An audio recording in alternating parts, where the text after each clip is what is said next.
particular picture, how long you spend reading a particular article, and that all goes into the algorithm to know what you like or don't like so that they can sell you more product or influence your opinions. Frankly, I'm convinced. I have no proof of this, but I am convinced that at least Twitter and Facebook, that their algorithms lean very, very heavily toward promoting right-wing memes and de-promoting or pushing down left-wing memes. And the idea therein is that as we become transactional in our experience, they can record our transaction. Yeah, and they're doing it. Rich, I'm sorry I'm out of time. Hey, special thanks to Louise Hartman, Sean Taylor, Nate Atwell, Jamie Holly, Joyce the Hammer, Peacock, Albert, Ron Hartenbaum, Chase Frost, Nicholas Miller, Pat Sweeney, Al Gorilla Rhythm, Jay LeBlanc, Connor Arroyo, and Carna Verita. Thank you so much to everybody who helps make this program work. Thank you to you for listening, watching, however you're interacting with our program, listening to our podcast so frequently, and for reaching out to our stations. Thank you. Have a great weekend. Get out there, get active, tag You're It. We'll see you on Monday. You've been listening to Thom Hartmann. For audio and video archives, visit thomhartmann.com.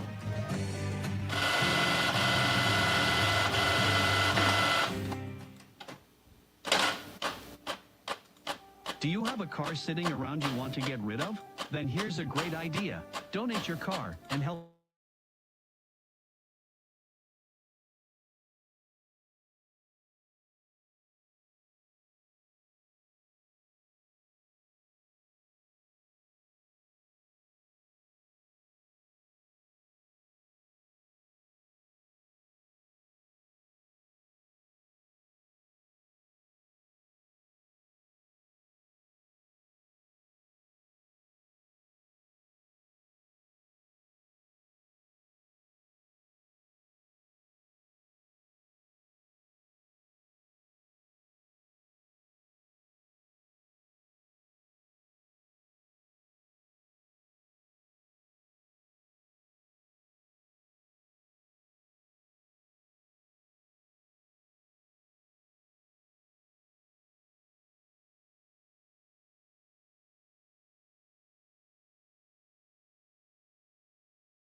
Okay. What happened here? Let me do this again.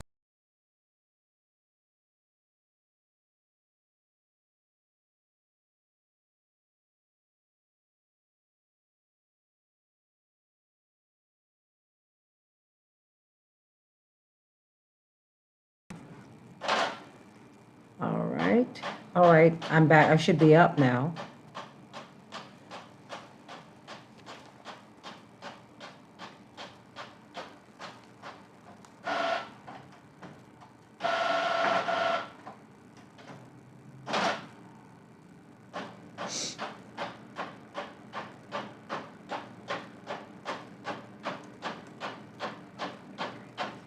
Okay. Okay, the test is always if someone can hear me. So we'll see if we can hear our guests.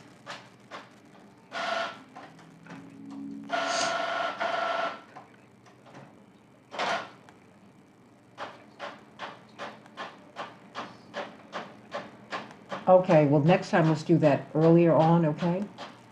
So, because I don't like to test on the air. Thanks so much.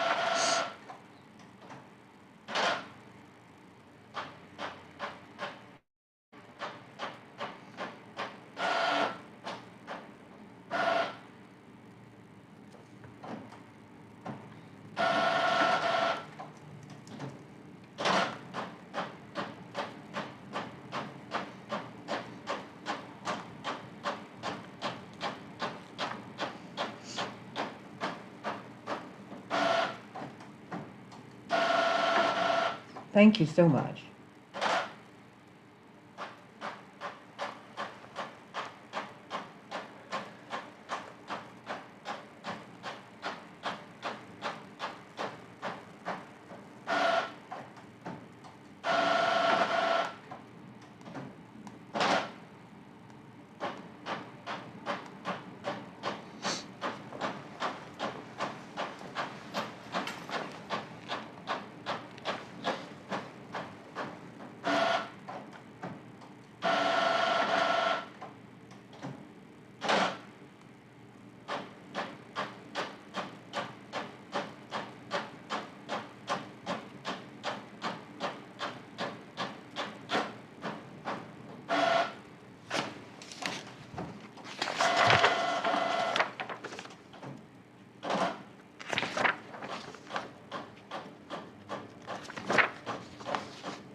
Two and a half? Thank you.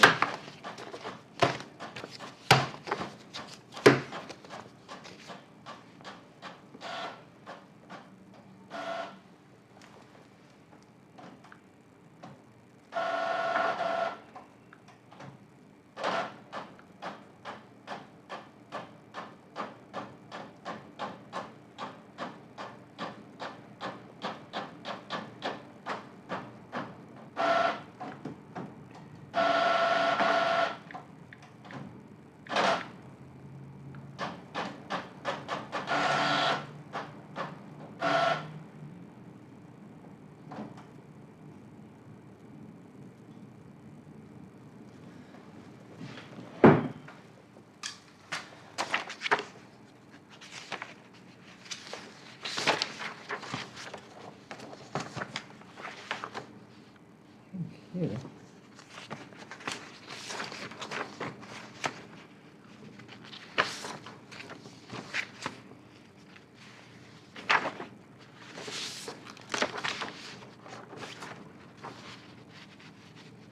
Thank you. All right, let's have a great show.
I need you to turn that up a bit.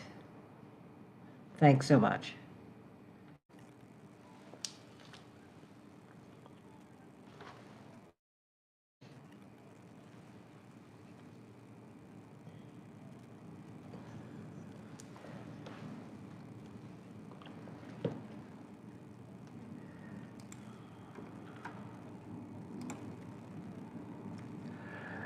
Hey everybody, happy May Day to all the workers all over the world. We're getting a little bit of feedback here.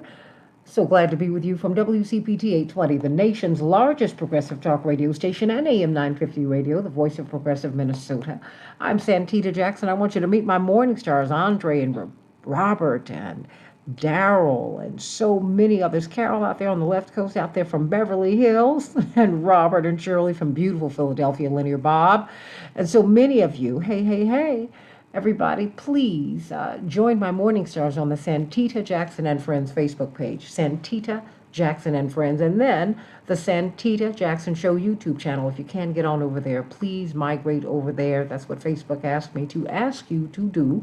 And meet me on Twitter, at SantitaJ, at SantitaJ.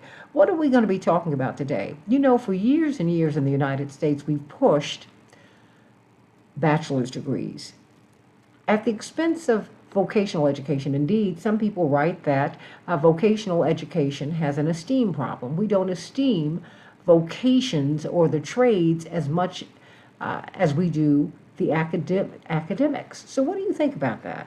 What do you think about that? And do we? Yeah, that's true, until you need your home built, until you need something in your home fixed or in your building fixed, until. Perhaps there are parallel tracks. And we're going to be talking about that really at the labor panel this Thursday with Tom Hartman, Joan Esposito, Patty Vasquez, and I. Can't wait to talk with them about that. And you, please join us from 4 to 6, this Thursday here on WCPT, the labor panel, Megant Financial and the Chicago Federation of Labor and Cisco and so many others will be joining us. We've got to talk about that today because indeed, Europe is way ahead of us on vocational education in terms of how they esteem it and how they educate people. And you can see it with many European immigrants here. They are ready to go with the trades, and Americans are behind. Let's talk about that. That's the old W.E.B. Du Bois argument. Do we need to be academically inclined? It's an oversimplification, of course, but do we need to be academically inclined, or do we need to cast down our buckets where we are, which is what Booker T. Washington said? It really should be both. So we've got to talk about that today with Jamila Muhammad of Cisco and look at the opportunities that you can get to get educated and have the trades pay for it, and to make a high five or even six-figure income coming out of high school. Now, of course, you need your education, and they will pay for it. But let's talk about that, everybody. Maybe we're sleeping on a whole track of employment that we shouldn't be sleeping on. And then 6 days from now, actually 5, King Charles III will have his coronation. What does that mean? What's the king do? I was reading a book, Who Owns the World, and I've told you this over and over and over again. The richest person on earth upon her death was, we hear about Jeff Bezos, we hear about Bill Gates, Slim Hilo, all these other people. No, it's the Queen Elizabeth, and now her son. They're trillionaires, everybody. They own 1/6 of the world's landmass. That's what a king or queen does. They own, and everyone says, no, the crown owns it. No, they own it. And then there's a construct called the firm, the crown, that is around them. But they own it. Yeah. So we're going to be talking with Ni Ekwete, who is a Ghanaian American academician, came out of Trans-Africa, about what that means to him. Of course, Ghana was a colony of Britain, and so as were we. So we want to ask him, what does this mean? And we're going to be walking toward that, because we need to look at when we're looking at royalty, when we're embracing them, we have to look at what it is that we're trying to embrace. And do we really want that in our lives? Hey, I love Harry and Meghan. I think they're great. But leave the royalty stuff over there if you're going to be over here. Because you really have to take a vow of allegiance to King Charles III. You can't make this stuff up. That's what royalty is about. It's a deep kind of thing, everybody. So let's get right to it on the Santita Jackson Show. We have had the third bank failure in a couple of months. J.P. Morgan Chase is buying most of the assets of First Republic Bank in a deal, announced after the bank became the third bank in the United States to fail since March. J.P. Morgan said it had acquired the substantial majority of assets and assumed the deposits, insured and uninsured, of First Republic from the FDIC, the independent government agency that insures our bank deposits. It makes the lender the second largest bank failure in the nation's history. What does that mean? I'm going to be reaching out to economists and others about this tomorrow. We've got to talk about this because this is a big, big, big deal. How strong is our banking system? I mean, if you go to your bank, what if it's closed? Are your deposits insured? We need to find that out, everybody. More than 250 officers from multiple law enforcement agencies are searching for the gunman accused of shooting and killing 5 people, including a young child, at a Cleveland, Texas home after neighbors asked him to stop firing his rifle, his AK-47, outside. Okay, the father of the child killed told CNN that he and 2 others walked over to the suspect's home to ask that he shoot his gun on the other side of his yard because the gunfire was making his baby cry. However, the suspect refused, charged into their home, got the gun, and opened fire and shot people in the head, everybody. An $80,000 reward is being offered for information that leads to the 38-year-old suspect's arrest. Oh, boy. So those are just some of the headlines on the Santita Jackson Show today. Chicago will have a high of 46 degrees and rain. Minneapolis, St. Paul, 55 degrees, cloudy. In the NBA, Steph Curry is on fire. It is becoming more and more clear that he is the greatest point guard ever. 50 points last night. Indeed, they said it was a performance for the ages. 50 points. Unbelievable. And of course, the Warriors won their series 4-3, 120-100. But everyone's talking about Steph Curry. What a performance. It's one of those games that you just want to see over again. You got to see it to believe it. 50 points, everybody. The Heat lead their series 1-0, 108-101 over the Knicks. And today, the 76ers will be playing the Celtics. Now, there was a huge upset in the NHL for the first time. Well, maybe they're calling it a curse of sorts, that teams that win the most season games can't make it to the finals, and that's what happened to the Boston Bruins. No one can believe it, everybody. They lost their series to the Panthers 4-3 in overtime. Unbelievable. Oh, my goodness. The Oilers, 5-4 over the Kings. They won their series 4-2, and Seattle won their series 4-3 over the Avalanche. Oh, tonight the Rangers will be playing the Devils. You can't make this up. In Major League Baseball, the Twins 8, the Royals 4, White Sox 12, the Rays 9, and the Marlins 4, the Cubs 3. We're going to do a quick good news, and I hope that it will mean something to you today. I've been bumping into classmates, people who I haven't seen in 30, even 40 years of late. I don't know what that means in my life. I'm sure it will mean something later on.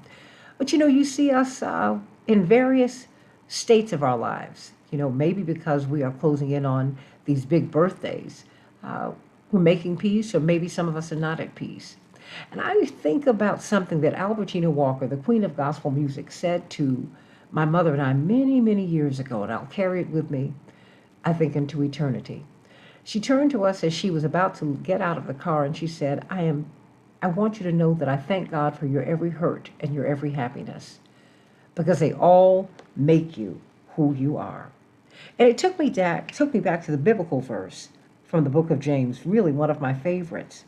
It tells you to count it all joy when you fall into various trials, various challenges in your life, knowing that the testing of your faith helps to develop patience in you. It perfects you. But you have to let this play out, everybody. It has to have its way. It has to have its perfect work so that you can be perfect, complete, and lacking in nothing. On July, I'll be turning 60.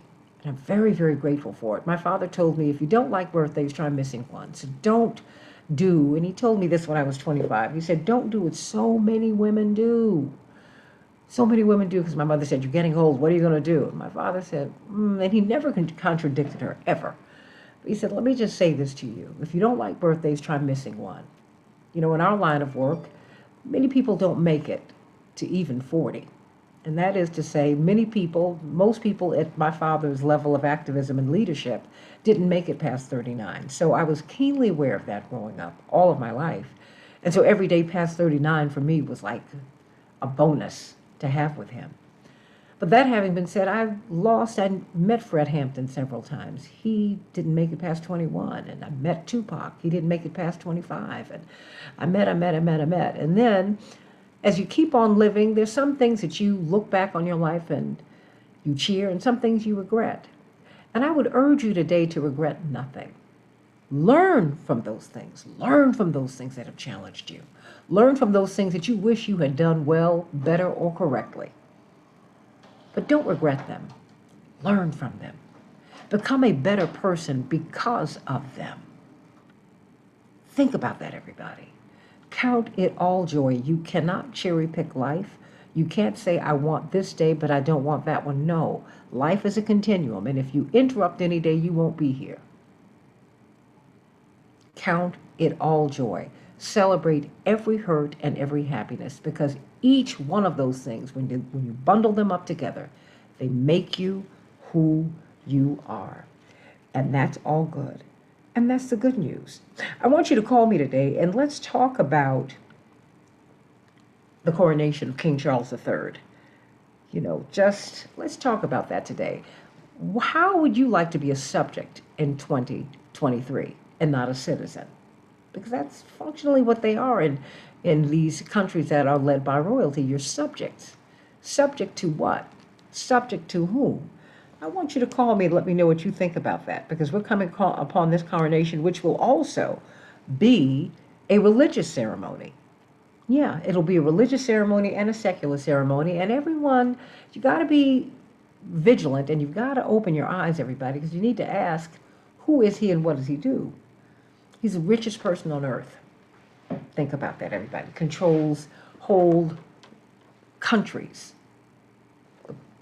A person owns Canada. Canada is part of the Commonwealth. That's right. When you're part of the Commonwealth, they own your land. That's why the Queen, and now he, is on currency. And so they'll take him off of currency now, but he is still running. He is the electricity running through their currency. Think about it. The banking system comes out of London, not New York. The city of London. That's where the world banking system is. Think about that. So we've got Dr. Shanita Knighton. Oh, I'm always so happy to have her here. Infection preventionist. Because you know what? You always say something that I'm not going to say you make me paranoid, but you certainly do heighten my senses. I'm going to say you make me paranoid. Yeah, you do. Yeah, you do. Yeah, I'm looking at everything. I'm looking at everybody and going, ew, I'm turning into my grandmother Gertrude. Oh my gosh. So talk to me. What is something you think we need to be looking at today as I have wiped my nose 3 or 4 times because I did not get my allergy medicine in? Oh, this is like a really tough time of year. But I'm trying to, I'm vigilant because I want to make sure that I don't have a cold or something else. But I've always kind of been, I've always been someone who looked out for that. But what do you want us to look out for as we go into this week? Good morning.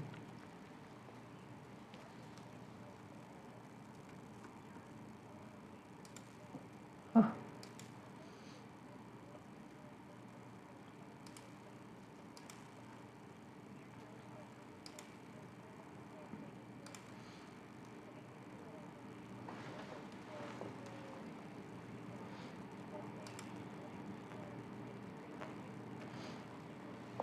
yes, that's a social truism. Absolutely.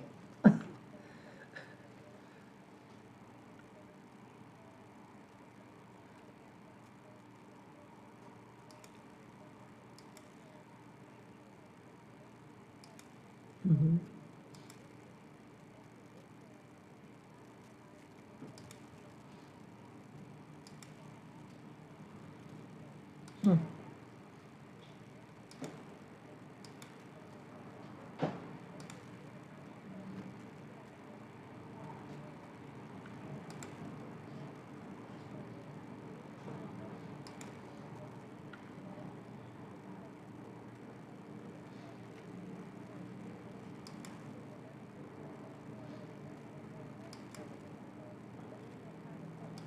Mm.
Mm.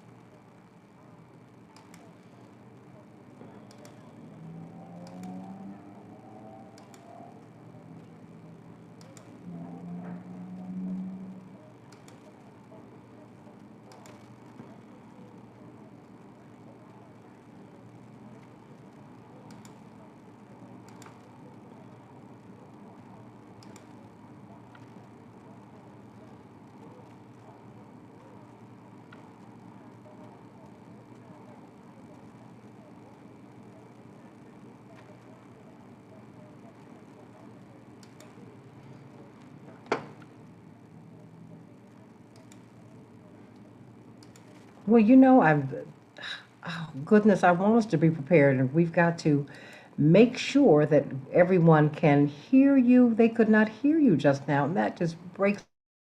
You say something else, Henry, I need to make sure that she can be heard. That's why I try to have these tests before we get on the air. Can you say something, Dr. Knighton? I heard you, and I think the radio audience heard you, but the people on StreamYard did not. Henry, did you just hear Dr. Knighton? Okay, I'm waiting to hear from him. But in the meantime, I think it is important that we remain vigilant because, you know, but in these situations, the question is, what do you say when you see the person at the cash register? You know, this is sniffle season, right? And you can't call into to the job and say, "Hey, I've got allergies, so I need to stay home." And most of these people, if you don't work, you don't eat. You don't get paid. So I mean, so what do you do?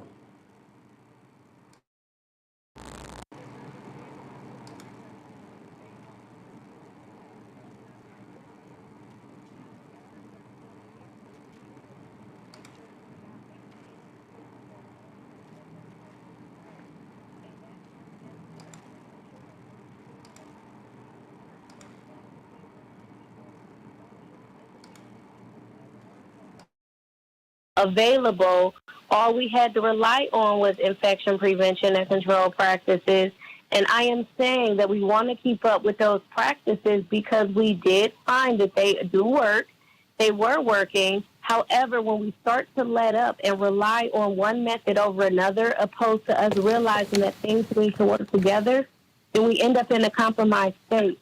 And so I was referencing that even thinking back to the conversation that you just had a second ago, Santita, when it comes to regret, how do we make sure that we're not having any regrets around our infection prevention and control practices because we're doing what it is that we're supposed to do?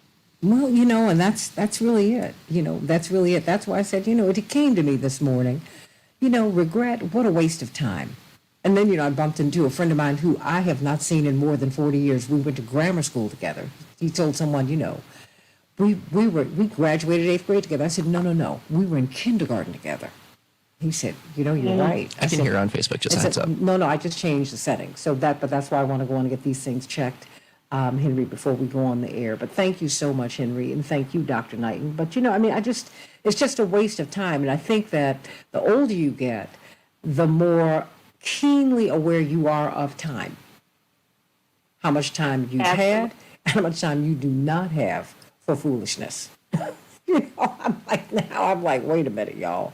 I don't have time for this. If this is not going to do this, that, and the other for me and for my loved ones, I'm out of here. And that's true.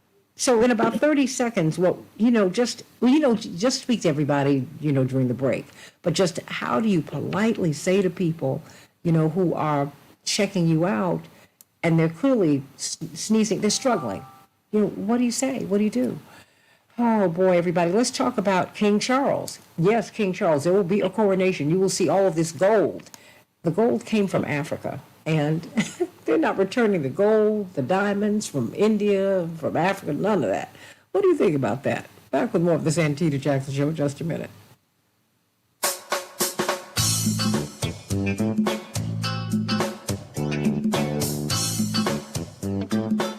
Thank you all for bearing with me.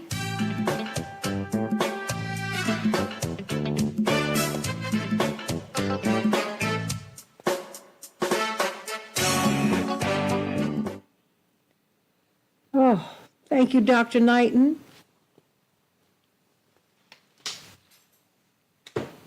Is Dr. Knighton there? Yeah, and I'm over here. Look, She should be. Great on mute, as Dr. Deb would say. I was saying absolutely, no problem. Yeah, but I just, think it just regret. What a waste. It's a waste of time. If you haven't, and if you haven't learned from it, oh my gosh, you're just beating yourself up. I'm like, learn from it. Say, now, you know what? I tell you what, I won't do this again. And then it wasn't in vain, So, That's it.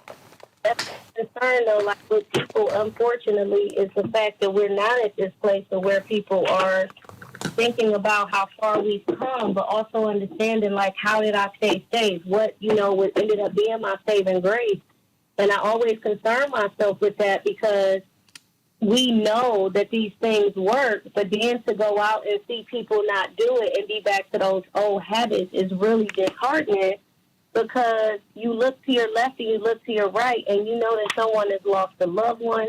You know that someone, did not have resources to be able to protect themselves when they needed to go out and be an essential worker.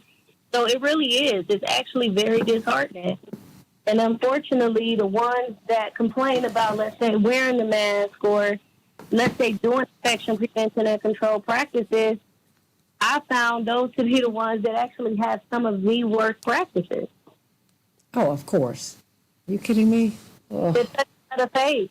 I will tell you, like, even too, I've been traveling a little bit as of late, and the one thing that I was at least hopeful to see was that individuals knew that they were handling money, or they were out and they knew that they were around individuals were legitimately wearing masks. So they were actually wearing masks. And when I asked them, I was like, I'm just curious, like, I see you got your mask on. Just want to know, like, what's your reason for wearing it? And they said, because I don't want to touch my face. So education is working somewhere, because at least they're aware that because they're working with the public and they're interacting with them, it stops me from directly touching my face. And I think that is a good lesson just for me to be able to see that people acknowledge and have learned. I'm with you. And I think that we need to talk about it more and more and more. We need to talk about it more and more and more. Hi, Ms. Jackson. Yes. I have Chappelle Wells and Nia Quete ready to go. Yeah, Okay, Professor Quete. Mm-hmm. Good morning, my sister. Good morning. Good morning, fellow guests. Sending you so much love. This is Dr. Shanina Knight, and we just had a segment. 30 in which seconds. We were talking about really just infection prevention. It's important. Good morning. I'm feeling the love here in Washington, Doctor. Pleasure to be on with you. Nice to meet you, too. We do love you. He is such a wonderful and charming man and brilliant. So there's that. I'm such good friends with Ms. Jackson. Stand by, about to come back. This is coming from a biased opinion, but I can change the world, change the world, change the world. We can change the world, we can change the world, change the world. This is the Santita Jackson Show. War and hate to a place of love, it's not too late. Gotta save the children, we can't wait. Let's change the world. Hey everybody, welcome to the Santita Jackson Show. Happy May Day, everybody. To all of the workers of the world, I am one, you are one, we are all the workers of the world. And may God bless us all and help us to bless God by really saving this planet and making it all that it's supposed to be. I'm Santita Jackson, coming to you from WCPT 820, the nation's largest progressive talk radio station, and AM 950 radio, the voice of progressive Minnesota. I want you to like and share the show. Meet my morning stars on the Santita Jackson Show YouTube channel, Santita Jackson Show YouTube channel, and the Santita Jackson and Friends page. Thank you all for migrating over there, because I can't accept any more friends. And in fact, Facebook is kicking friends away, because the Santita Jackson page is a personal page. I just established it because I was told that I needed to do that. My friends who are close to me know that in my private life, I'm a very private person, so getting on social media has been a challenge for me. That having been said, I'm working on it, everybody. I'm working on it. So I, present stories that mean something to me. But family photos and whatnot tend not to do that. But, I'm getting a little bit better about that, because my nieces and nephews and my godchildren, they're older now. But, you're not going to see a lot of that with me. I'm trying to work it all out. Really, it's a new world, a new space. Let's talk about King Charles III, everybody. He will have his coronation this weekend, along with Queen Camilla. That's right. Oh, yeah. It's going to be very interesting, everybody. Going to be very interesting. But what does a king do? What does a queen do? If you live in their country, are you a citizen or are you a subject? Call me at 773-763-9278, because, this is a religious ceremony. okay? And the gold that you see on the carriages and the gold that you will see him wearing, he'll be festooned with gold. It comes from Africa and India. And they won't give any of that back. What about these rare diamonds and jewels? Yeah, they come from other lands, Africa and India, and they won't give them back.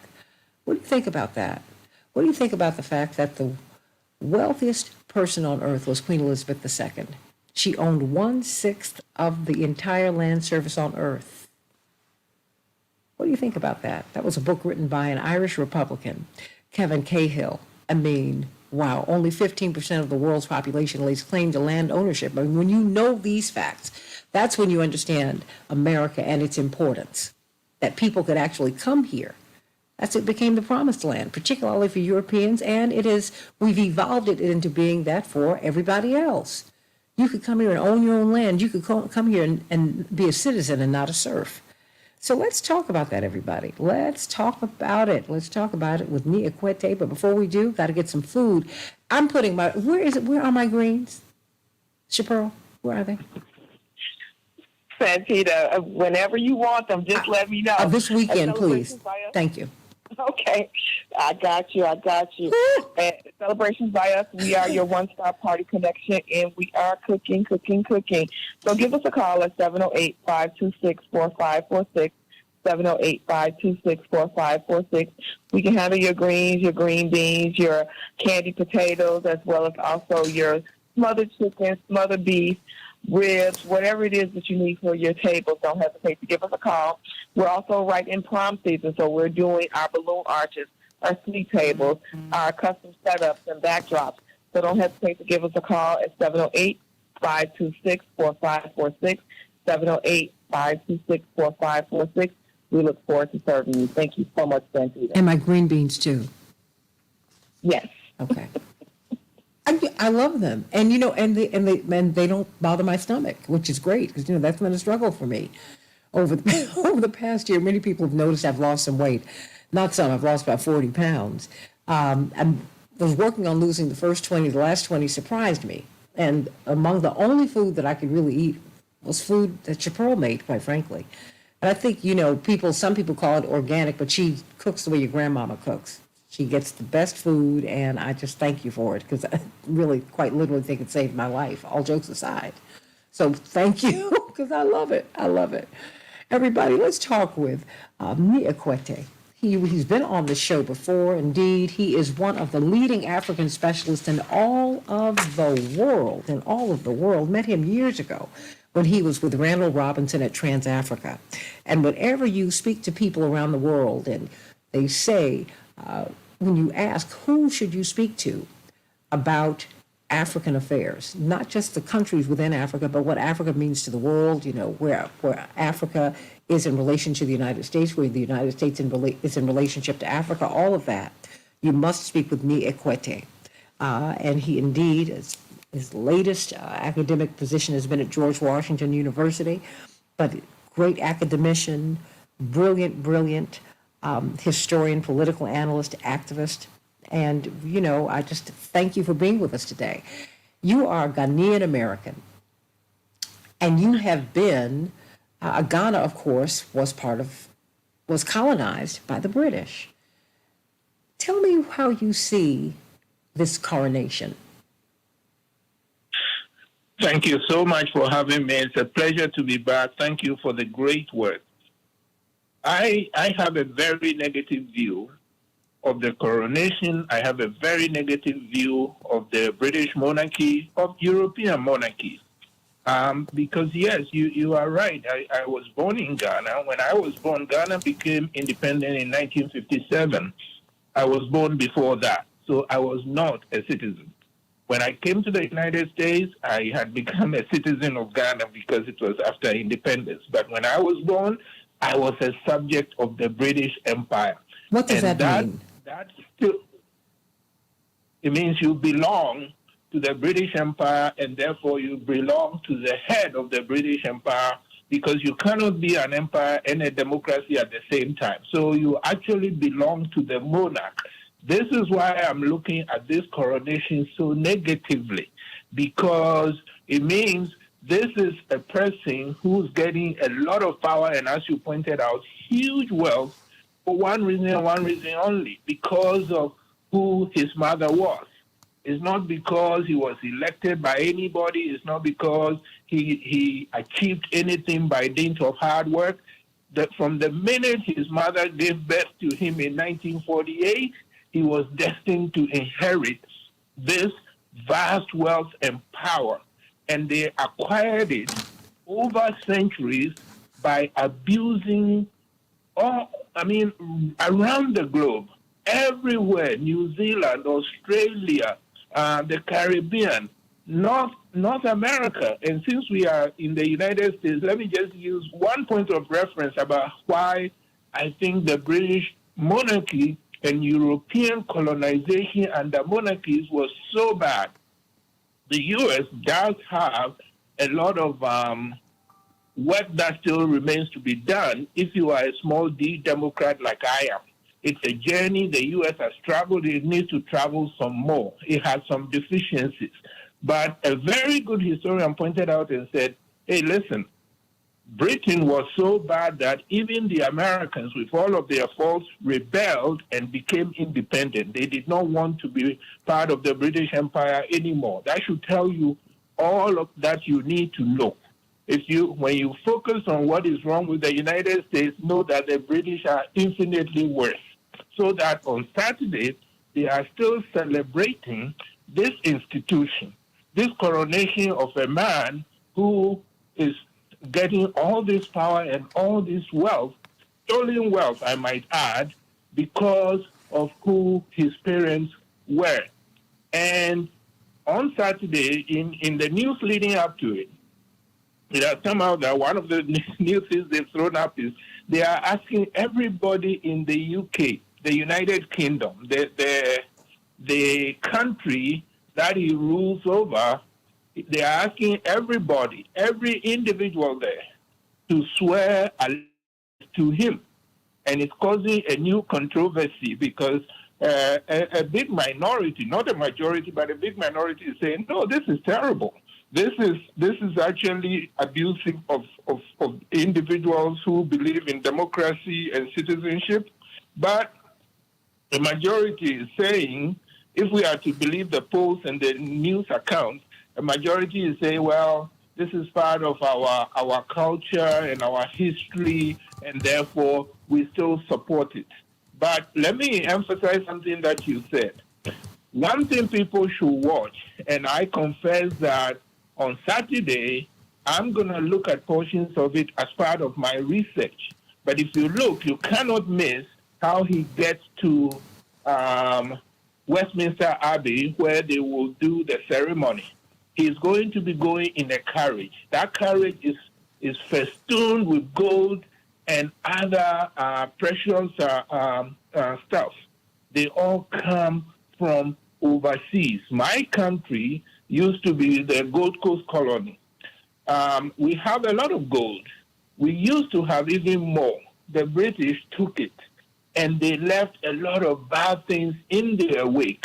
You go to a town in Ghana called Obuasi, and you will see a lot of gold was dug there, but right now all they left behind was trash. This is what they have done around the world, and therefore it needs to be understood.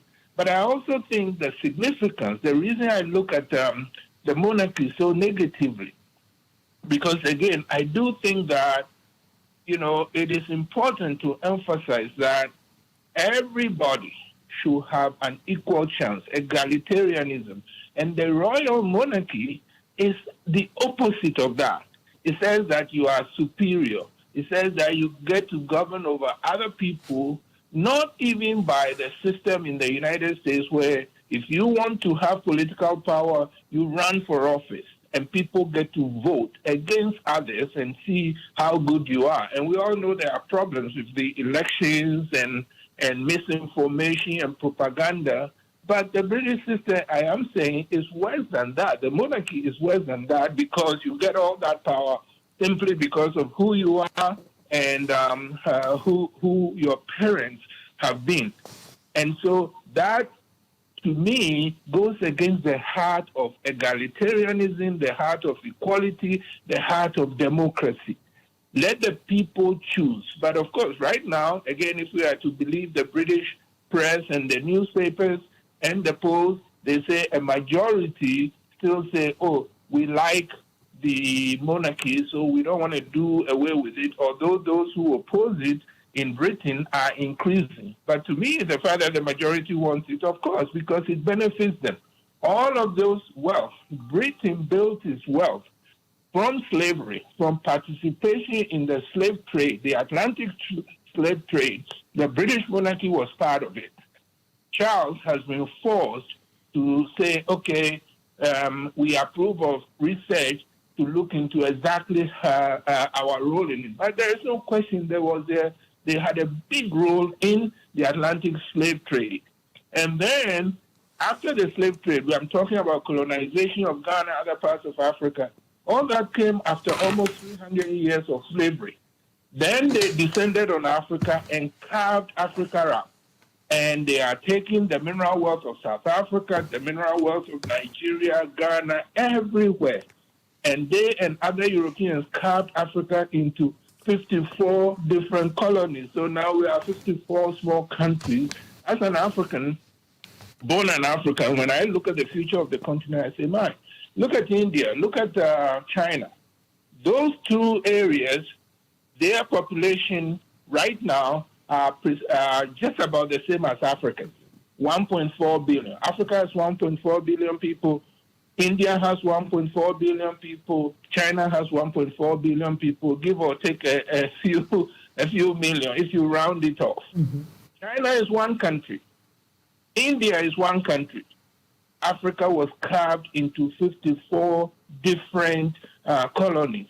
And so we are small, different countries, which is why Pan-Africanism, which Africa's founding fathers learned from the United States, from giants like W.E.B. Du Bois and others, that Pan-Africanism is the way to go. We have to knit Africa back together, beginning with those who were taken away and enslaved and their descendants, and then others scattered ever since. Like me, we need to knit it back together, and we need to make the continent a one place.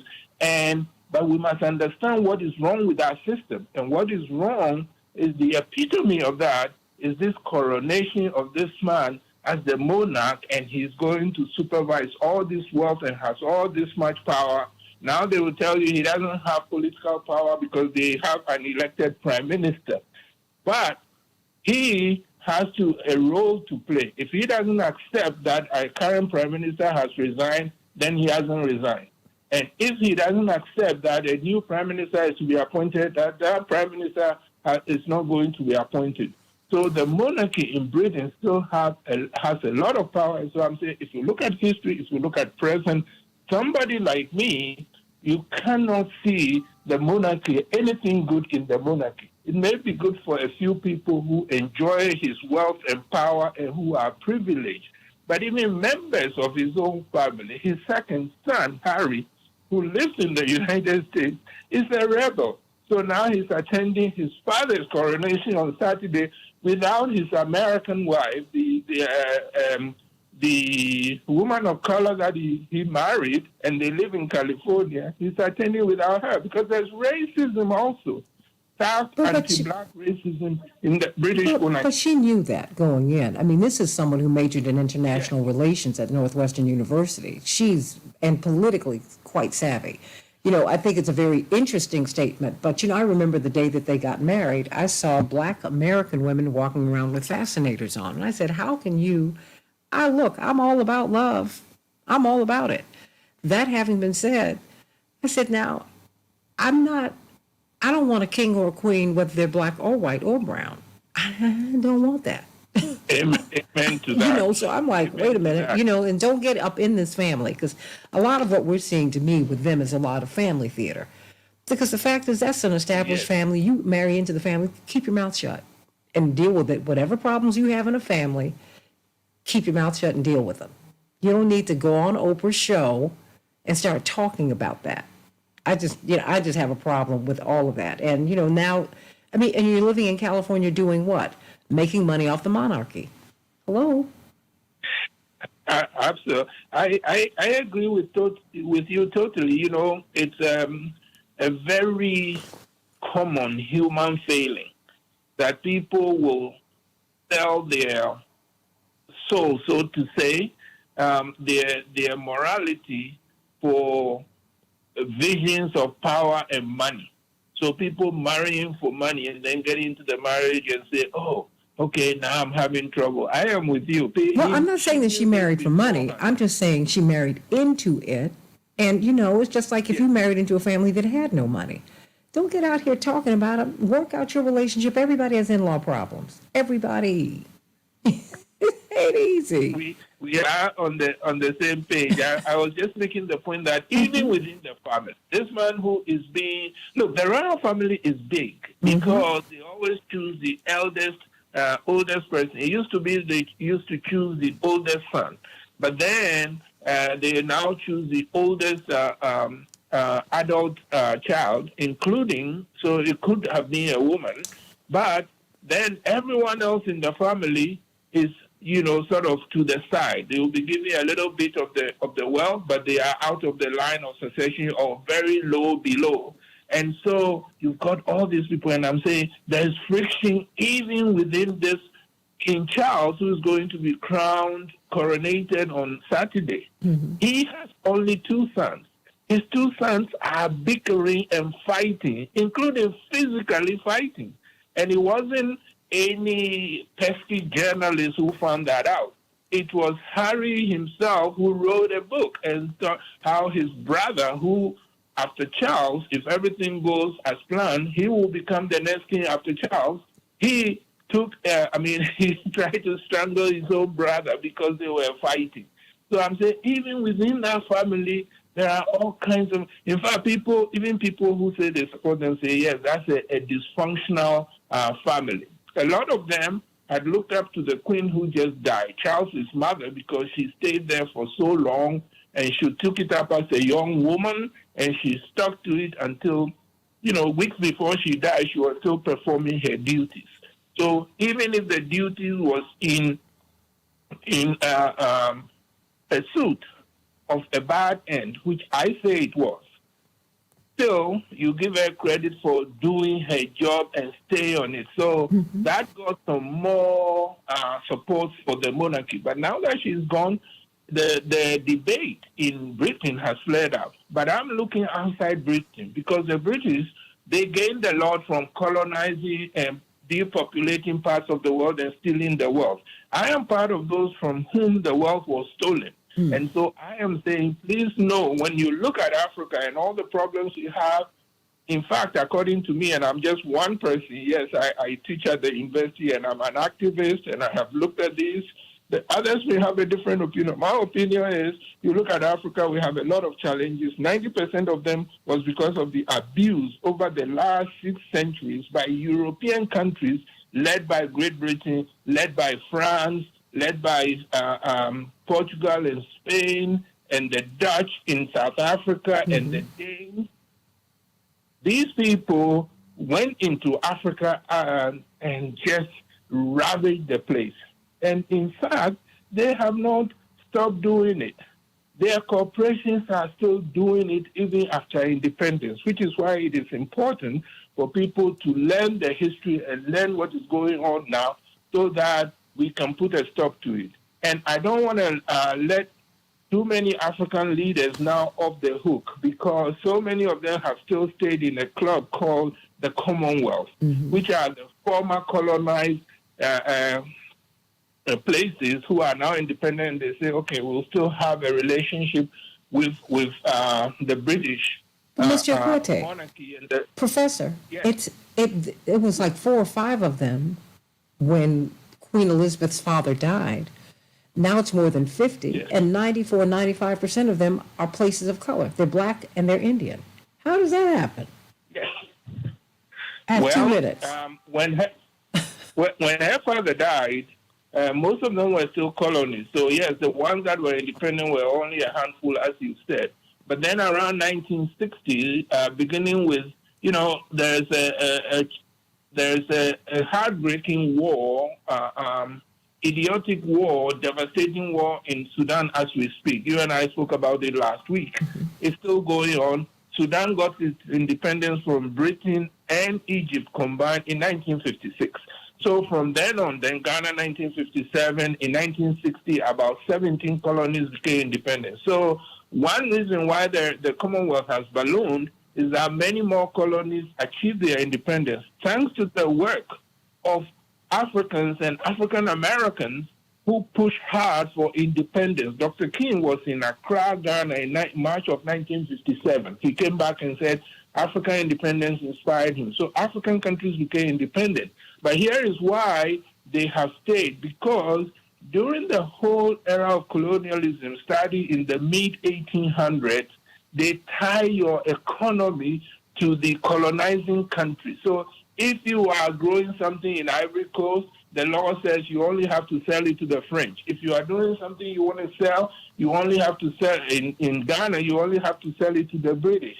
And so the governments that took over after independence, their hands were full with a whole lot of things. They have to dig the countries out of holes. So they took the easy way out that, okay, if we agree that we will not leave we will not cut all the neo-colonial ties, we might get some crumbs. We might get a little bit of aid. And so they all stayed. A few chose not to. And the prime example is actually Guinea, Conakry, where now there are still problems. But Sekou Touré said, no, I am leaving completely because the French said, okay, you guys vote and see whether you want to stay with us. Charles de Gaulle gave them that option. And only the Guinea colony, led by Sekou Touré, said, no, we want complete independence. And the French were so incensed and angry, they ripped out everything. They ripped out telephones. They ripped out desks. They took everything. How dare you say we shouldn't be here and continue to colonize and exploit you? So, in answer to your question, I'm 20 seconds. That's why so many African countries chose to stay tied to these European colonizers. But I think the solution is for the citizens of these African countries to learn more, to understand what these associations do, and to demand that their leaders, and this will be part of the democratic process, to demand that, no, this is still oppressing us. One other quick fact. If you read about African economics now, you'll come across a term called illicit financial flows. And I always joke and say, I got 10 seconds. When the outside world, when the African outside world comes to steal from Africa, they use fancy names. Illicit financial flows right now is $100 billion.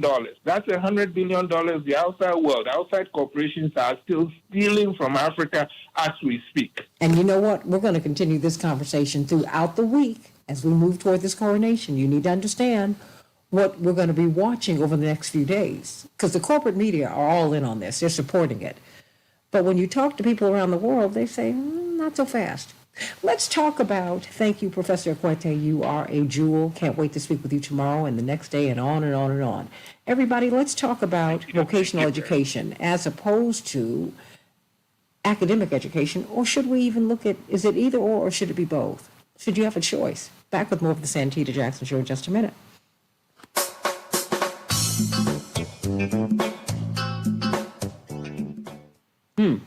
Thank you so much. Well, I have this stale joke that often when thanks come up, people are driving the wrong way. The thanks are coming from me to you. Oh, bless your heart. No, it's just, thank you very much. I thank you, really, because I think that you're giving us an education. And people are talking about Star Child says IMF loans. Absolutely. All of that. Look, let me tell you something. Nicole, I hear you. I wish their grandchildren could, Meghan and Harry's children could be at the coronation. But that's the decision they made. They, quite frankly, with all due respect, they talk too much. Now, I'm gonna tell you, just as someone who's from a large family herself, she and he would frighten me to death. I wouldn't say a word around them. Someone who talks to the Inquirer and to Oprah and everybody else, no. You don't do that in a family. You just don't do it. You don't do it.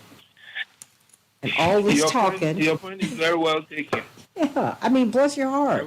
I'm sorry about the racism, but that's what they traffic in that. And so do you, because you went from looking like a black girl as a child to saying, well, no one quite knows what I am. Okay, so that means to me that since people don't know what you are, they treat you as a white person. Okay, you joined a white sorority at Northwestern University. Check, check, check. And so when white folks started making these nasty jokes about black people, did you object? Hello? I'm hearing crickets. Okay. Yeah, I mean, so I don't want to hear that. I'm from a whole family of people who passed. Some of them are still living today, and we let them do what they're going to do. Okay? One of them just passed. Absolutely. Yeah. May I throw in just this quickly? Yes. When you open the show, I mean, I love the theme, Change the World. This is what we should do, and we are doing, and you are leading. Thank you. The other point being, today is May Day around the world for workers, and I was going to quip that we are all workers except for the British royal family. They don't do any work. They just live off the stolen work. But that's true. They just live off of the stolen wealth of the world. That's true. I mean, so, when I'm feeling everybody. But, when I look at Harry and Meghan, I'm like, you all don't work. I mean, and I'm not mad at you. Just say that this is what we do, and that's that. That's it. And your wealth has come from me and his people and everybody and us. That's it. They still own huge swaths of land in the United States. So, I mean, I'm not mad at you. I'm just saying, let's keep it 100. How about that? Yes. Well, thank you again so much. I will call you a little bit later because there's a lot to unpack here. Okay. And please don't forget to connect me with Congress. I will absolutely do that today, as soon as I get off the air. Yeah. As soon as I get off the air, I will do that. Much. Okay, because he's eager to speak with you as well. Okay. Thank you. Thank you. Sending you much love.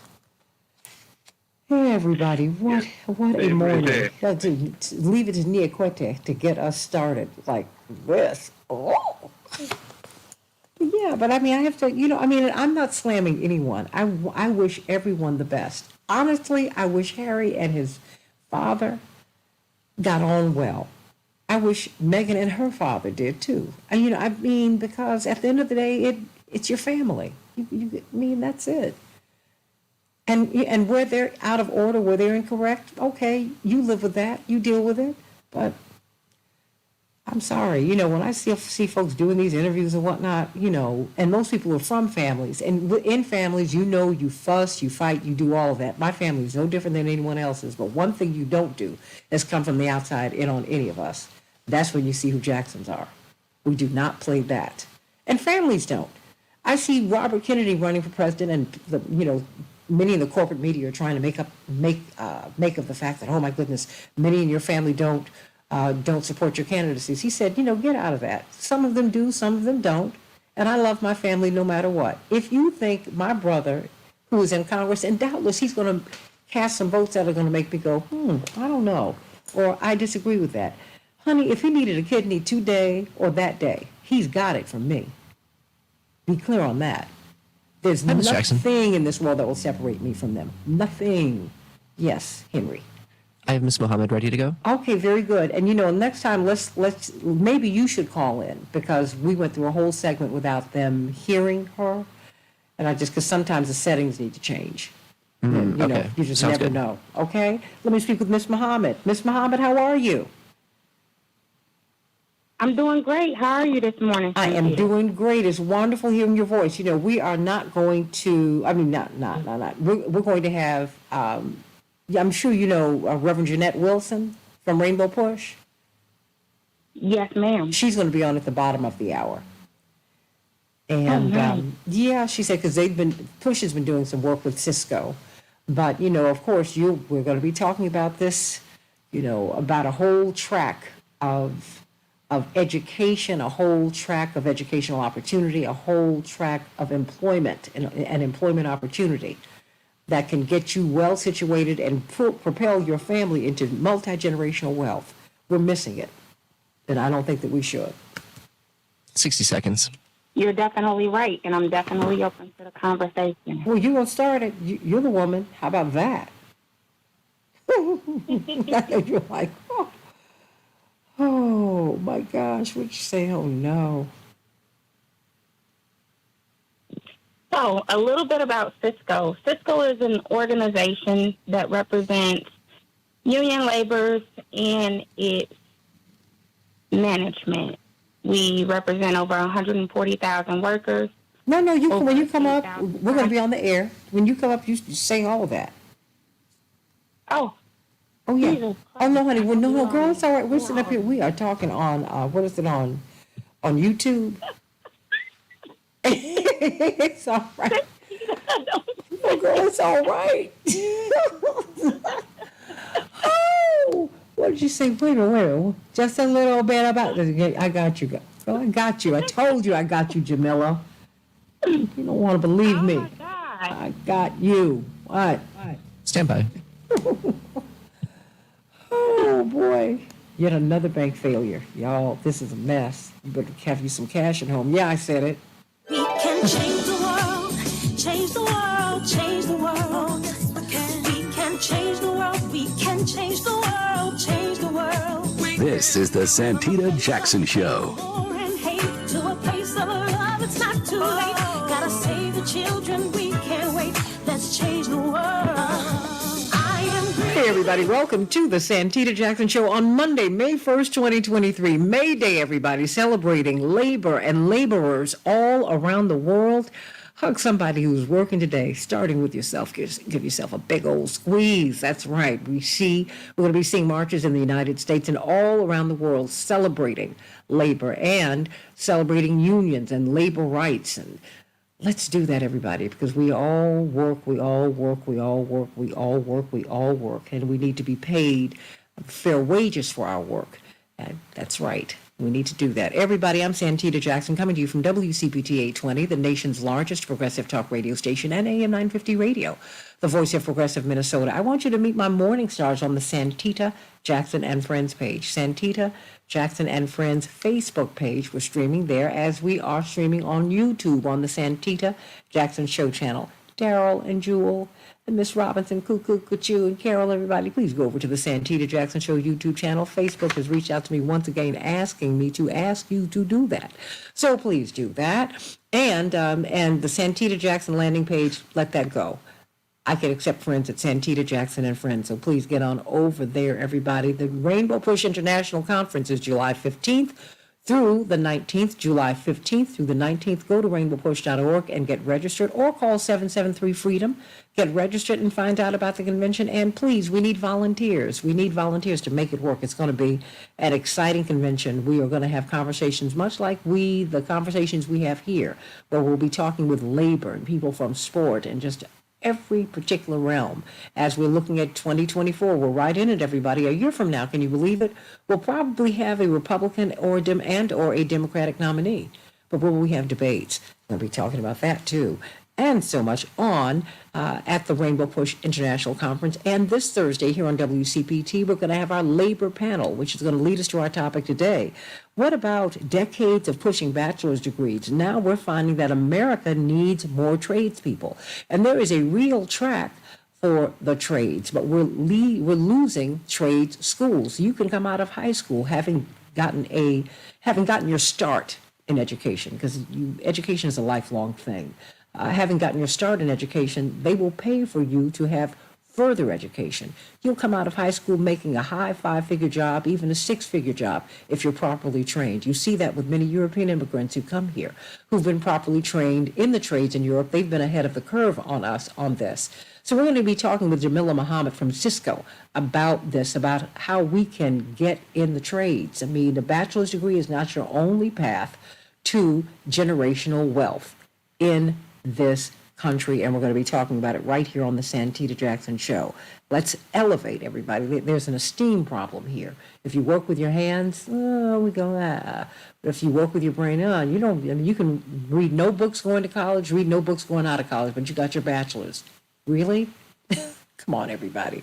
Come on, come on, come on. Let's talk about the trades and the benefits of being in the trades. I'm Santita Jackson. Let's get to some of these headlines. Yet another bank has failed, everybody. J.P. Morgan Chase is buying most of the assets of First Republic Bank in a deal announced this morning, about 3:30 a.m. Eastern Time, after the bank became the third in the United States to fall since March. Indeed, it is the second biggest bank failure in the history of the United States.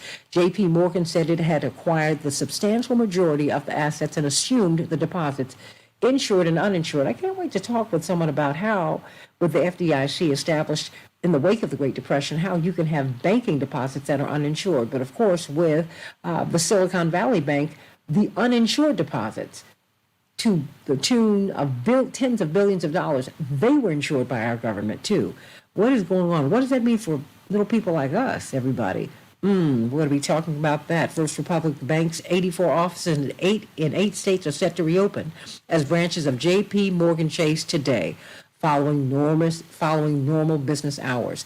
More than 250 officers from multiple law enforcement agencies are searching for the gunman accused of shooting and killing 5 people, including a young 9-year-old child, at a Cleveland, Texas home after neighbors asked him to stop firing his rifle outdoors, according to officials. The father of the child killed told CNN that he and 2 others walked over to the suspect's home to ask that he shoot his gun on the other side of the yard because the gunfire was disturbing a baby and making the baby cry. However, the gunman refused, went into their home, and then came out and opened fire, shooting the victims in the head, everybody.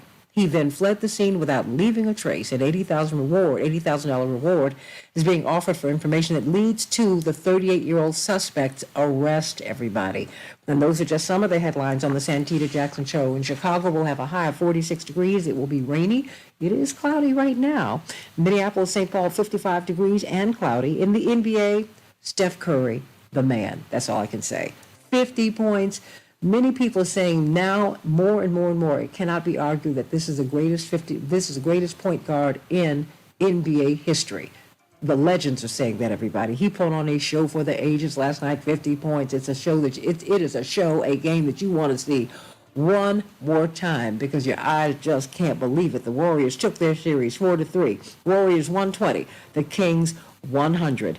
The Heat 108, the Knicks 101. They're up 1-0 in their series, and tonight the 76ers will be playing the Celtics. Oh, can you believe Boston will not be going to the finals? It's like the curse. The teams that win the most games during the season, they can't get to the finals, and that happens in Boston last night in the NHL. Oh my gosh, they lost 4-3 in overtime to the Panthers, 4-3. Oh my goodness, God bless the people of Boston. I know they're devastated this morning. They set a record with the wins that they made this year. Well, there it is. Edmonton, they won their series 4-2, and they won over the Kings yesterday, and, well, we'll just see. The Seattle 4-3, they won over the Avalanche. They're advancing in the Stanley Cup, in the Stanley Cup finals, the Stanley Cup playoffs, and tonight the Rangers will be facing off the Devils, but you could knock me over with a feather that Boston didn't get through. It's such a strong team. But when you get to the playoffs, it's a whole different season, everybody. In Major League Baseball, the Twins 8, the Royals 4, the White Sox 12, the Rays 9, and the Marlins 4, and the Cubs 3, and those are just some of the headlines on the Santita Jackson Show. What about the trades, everybody? We celebrate going to these college graduations, and we should. It's a great thing. And particularly, I would say, in communities that have been denied the opportunity to have a pathway, a clean and easy pathway to education. Black and brown people, and black people in particular, because black people, it was illegal for us to learn to read during slavery, to be taught to read. That was punishable by death. And so we've placed a particular emphasis on getting an academic education. But you know, there's been a debate between W.E.B. Du Bois, the brilliant historian, and the founder of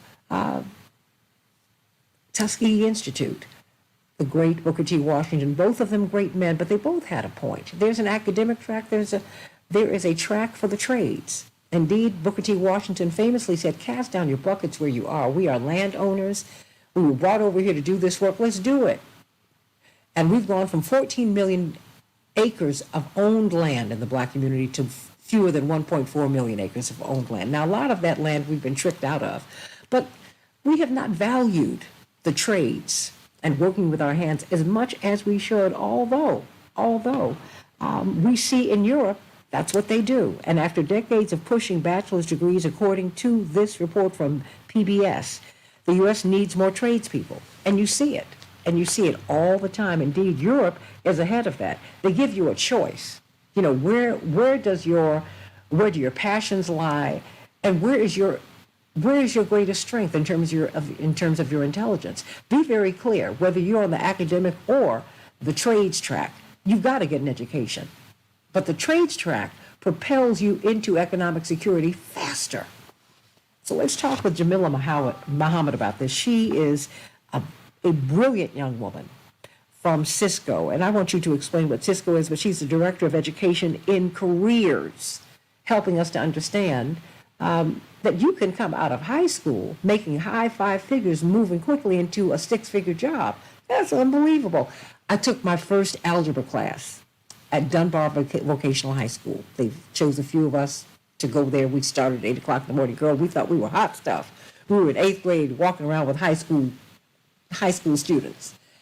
And what was so fascinating to me, Miss Muhammad, was watching, as we walked to class every day, we would see a house that was in the middle of Dunbar that the students had built. And I'm a 12 or 13-year-old, and to think that students, 15, 16, 17, people who were just a little older than I, that they had built a home that functioned fully, it was like mind-blowing. Talk to us about Cisco and the trades. Are we missing something here? Oh, yes, we definitely are. And good morning, Santita. Good morning. So Cisco is an organization that represents over 140,000 union workers and over 8,000 union contractors in Cook County, DuPage, Lake, Kane, Kendall, and McHenry. My job as the ETC director is to try to bridge the gap by educating our youth as well as the public on different apprenticeship opportunities. And you're absolutely right. You get a free education, and they pay you to receive that education while still learning skills that will catapult you into the middle class. So, what is the pushback on this? What is it that we do not know? Mildred Banks, she said she's a Dunbar Vocational High School graduate of 1974. Whoop, whoop, the mighty, mighty men. I got you. I'm mad at you. But Chappelle Wells says that on average it's a 10-year apprenticeship, and electrical linemen can't retire because they don't have anyone to take their places. Yet the trade unions have systematically blocked out black and brown people from trade unions. That's some of the pushback. I think that was definitely a case way back when in the 60s, 50s, and maybe even the 70s. But now there are so many opportunities as far as getting in. But I also believe that, we have pushed college so much. I've graduated from Bogan High School. I've never learned anything about an apprenticeship program or even going into the trade. And I went to college briefly. That didn't work out very well after trying 3 different times, but I also knew that I was someone who was very active and enjoyed working with my hands. I had no idea that I could actually work with my hands and get into a trade. Now, I took the electrician's test with the IBEW 134 one time, and I was able to get in. And now I am seeing droves of our youth and black and brown people getting into these high-paying jobs with minimum pushback. Why do you think it's minimum pushback today?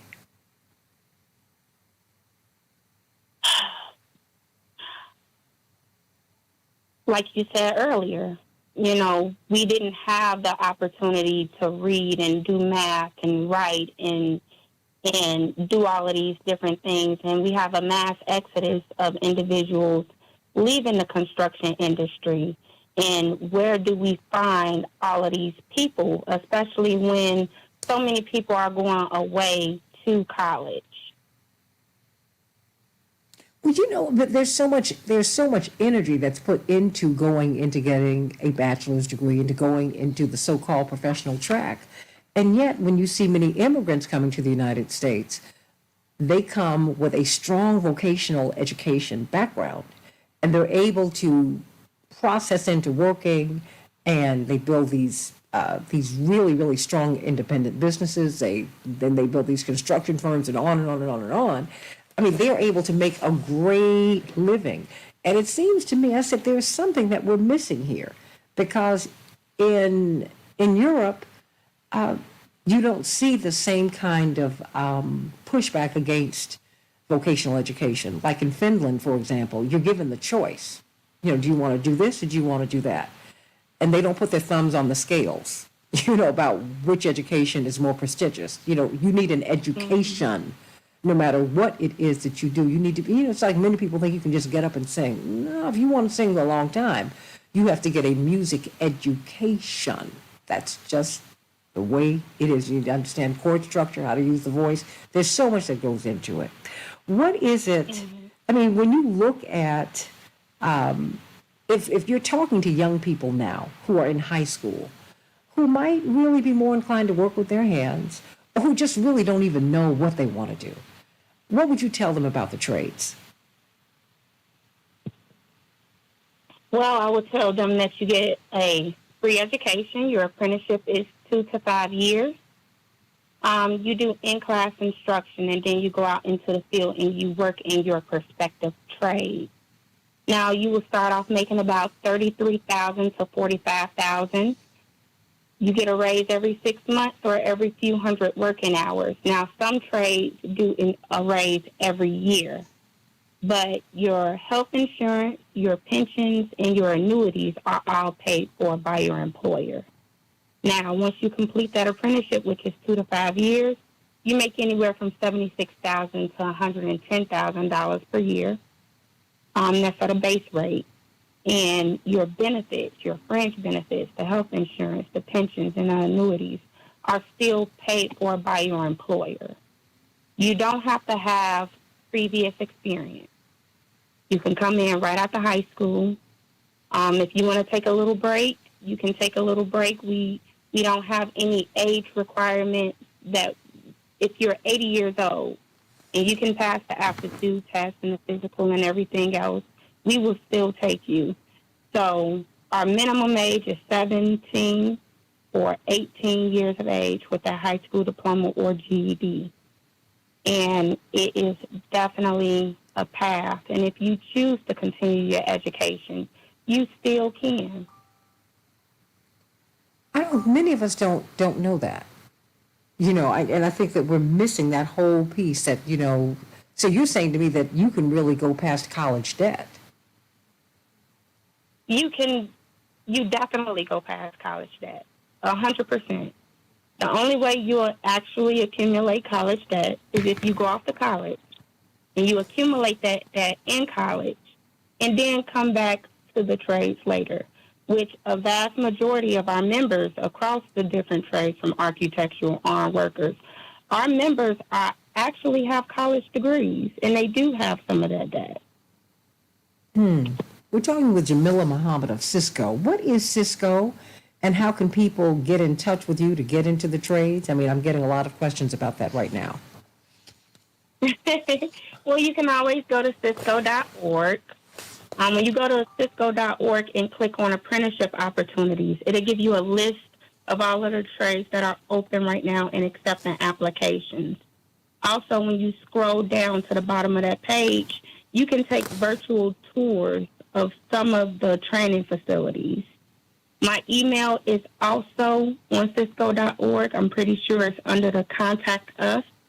My name is Jamila, but if you are not on the website right now, you can always find me at Jamila, JAMILLAH, at Cisco, CISCO.org. Jewel got ahead of you. My girl in New York, Jewel said, no, Cisco.org. She just said, yeah, Cisco.org. Just get in touch with her. We're talking with Jamila Muhammad, Director of Education for Careers in Cisco. Now, what is Cisco? Cisco is Construction Industry Service Corps. Construction Industry Service Corps. You can come out of high school, moving into a profession that you love. I mean, I know people, the thing is, my father often said it, and the Bible says it. I was really struggling in college because, I'd been directed to go into medicine, right? And my father, I was like 4 or 5 years in, miserable. And he said, baby, what is it? I don't understand. I said, I'm just so unhappy. I just can't take it. And I was not a whiner. I was trying to do what, I'd been told I needed to do. And he said, wait, babe, hold on. If you love something, you will always eat. So don't pay attention to that. Please don't. He said, wherever your passion is, that's where your food is. Don't worry about that. And I want people to understand that we need to know that that there is a real need for tradespersons in the United States. There's a real need. Indeed, there is a discussion ongoing right now about how we can get more tradespeople. And this can be an answer for you. Cisco, everybody, the Construction Industry Service Corps. Our children, our young people are looking for work, and you see so many kids, Ms. Muhammad, who are so creative. And we have got to appreciate all of our gifts. That's why removing arts and vocational education and music education, all of that from the schools is so dangerous. Athletics. People have different gifts.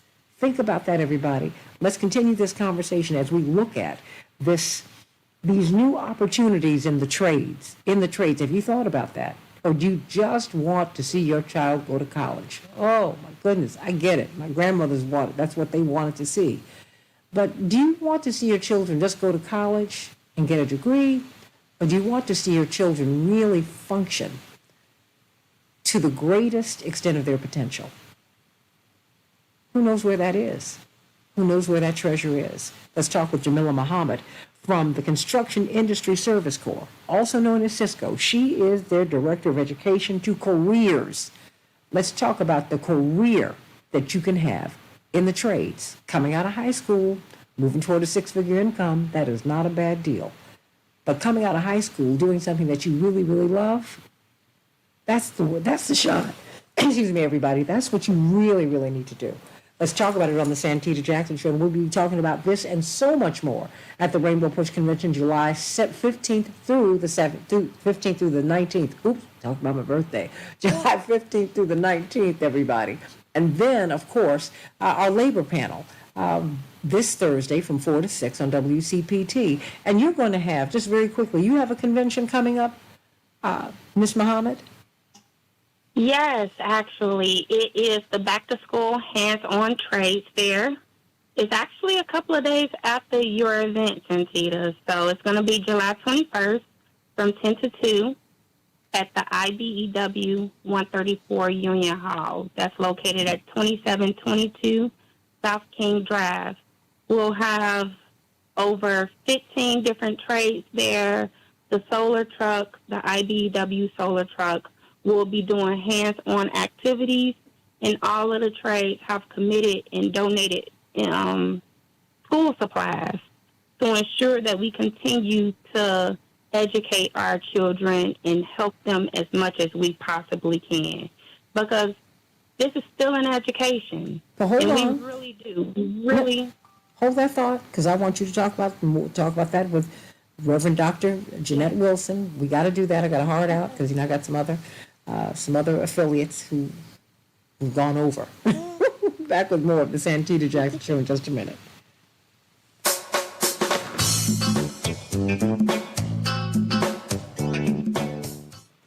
Okay, we've got a couple of callers, so we're going to go to that and let you speak to them. But we are on Facebook Live, just so that you know, and on YouTube.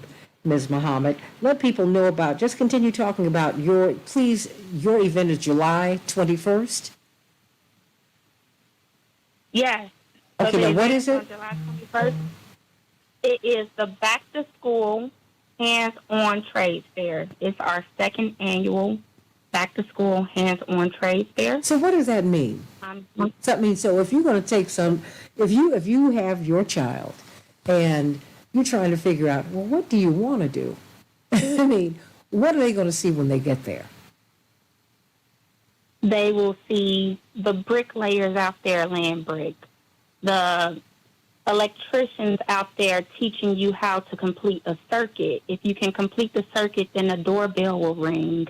The operating engineers have a simulator that is an excavator, and you will be digging up dirt and putting it into the truck. We'll have the ceramic tile finishers, the pipe fitters there, showing you how to do welding and the different types of welds that you can get. And we'll also be passing out school supplies. But more importantly, this is a public event, Santita. For the youth, we want to plant the seed because that's how it all started. You can go and pick up litter. Hi, Ms. Jackson. We have Reverend Attorney Jeanette Wilson. Forget laying brick, or completing a circuit or anything like that. And for adults that show up for the event, they can very well learn and try everything as well. We'll also have nonprofit organizations there like Hire 360, Chicago Women in Trades, Polished Pebbles, which is a fantastic organization. And you can get involved with them to learn more about construction and the aptitude test that will help you get ready to start your new career. Well, so you don't end up like Dr. Cliff Huxtable, who fancied himself a tradesman. That's my favorite show. And that and A Different World. Those are my two favorite shows in the world. But every time he tried to fix something around that house, and Mrs. Claire Huxtable would say, Cliff, please don't do that. Would you please call? And he was like, I got it. Yeah. But that, the first iteration of The Cosby Show, he wanted to play a tradesperson. That's what he was going to do. But his wife said, because this was the early 80s, she said, no, let's take another leap because people haven't seen this side of the professional black family. We saw a working class black family with good times, and that was great. But let's see that. I mean, it takes we're on the spectrum. I guess that's my point. And so I appreciated that. But every time he could, you would see him, thank you so much, you would see him take a nod to working people from every walk of life. And that's important. Reverend Jeanette Wilson, you're on with Ms. Jamila Muhammad. Good morning. How are you? Good morning to your guest. Now, she's the Director of Education for careers at Cisco. So we have got to get her involved with Rainbow Push. Their convention is their event is right after ours. Okay. One of the things that we're doing is we're working with Hire 360 as well, because so many of our young people are not connected to a pathway from high school to the trades. And so we want them to understand that the trades pay high wages. That's what she was just explaining, so I want you to underscore that. We can change the world, change the world, change the world. We can change the world, we can change the world, change the world. This is the Santita Jackson Show. And hate to a place of love, it's not too late. Gotta save the children, we can't wait. Let's change the world. Hey everybody, welcome back to the Santita Jackson Show. As we talk about opportunities in the trades. We're going to be having our labor panel here on WCPT 820, the nation's largest progressive talk radio station. I'm going to stream it also to my friends up in Minneapolis, St. Paul, Matt and everybody up there. Because there is at AM 950 radio, because it's important for us to understand that there are different tracks that you can be on in life and make a great living, if not, a huge living. And many of us do not know just the opportunities that exist in the trades and the fact that they will pay for your education as you are moving toward high five-figure incomes, six-figure incomes, and on and on and on. Europe has caught it. That's why, and you see a lot of European immigrants who come here with fully fleshed out, really solidified skills in the trades. Don't get mad with them. They have an education system that, quite frankly, is a little bit more forward thinking than ours. And many of us favor the academic education because, in particular, in the Black community, it was denied us. You would learn to read or be taught to read under the threat of death. So I get it. But I think that, Booker T. Washington had a point about casting down your buckets where you are.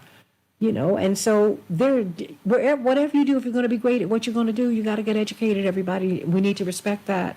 We need to respect that. So as joining us is, of course, Reverend Jeanette Wilson, Esquire, a brilliant educator and lawyer from Rainbow Push, head of the Push Excel program. Indeed, part of the mission is to help people to understand is to help people to understand, Reverend Wilson, that an education, that number one, an education is an education is an education, and that coming out of high school, these young people, not only can they move into something that they really, really want to do that will give them some independence, but they can make a lot of money going forward. Reverend Wilson, before we get to some of these callers and find out again about this event, wait a minute, before I get to you, Reverend Wilson, this event, July 21st, what are you having? Jamila Muhammad, Cisco is having the Construction Industry Service Corps. Yes, a back to school hands-on trade fairs. You will be able to pick up literature as well as experience what it feels like to lay brick. The pipe fitters will be doing welding. The operating engineers, Local 150, will have a simulator where you will be in a virtual excavator, digging up dirt and moving it from one side. And our host for that event is the IBEW, Local 134. A huge thanks to them, and they'll also be participating as well, completing circuit. So if you complete that circuit, the doorbell will ring. I love that. Reverend Wilson, I'm wondering if we're kind of missing the boat on this. We're all excited when we go to the high school graduations and our kids are going to this college and that one. That's great. But are we supposed to celebrate going to college, getting that piece of paper? Or are we supposed to celebrate education overall and really becoming a fully functioning member of society who's able to take care of themselves? Education is designed to prepare our young people for the world of work. Some have a pathway from high school to college to career. Others have a pathway from high school to trade to career. Both go towards careers. The question is, what are you most apt for? What are you best able to do? What are you most interested in? And so many of our young people are not college bound, which is not a negative, because if you think about it, every one of us have things within our home that we can't keep operating. You have furnaces, you have air conditioners. Wait till the weather hits 80. You want it to be cool. Somebody has to install it, maintain it, clean it, operate it. And when she talked about excavating, if you're trying to do your patio, if you're trying to clear, you see all the potholes in the street, somebody has to fix that. They make a lot of money doing these things. And they should. Brain and hand. Brain and hand. Mm-hmm. I mean, to keep the buses operating. Those are mechanics. Keep your car operating. Mechanics.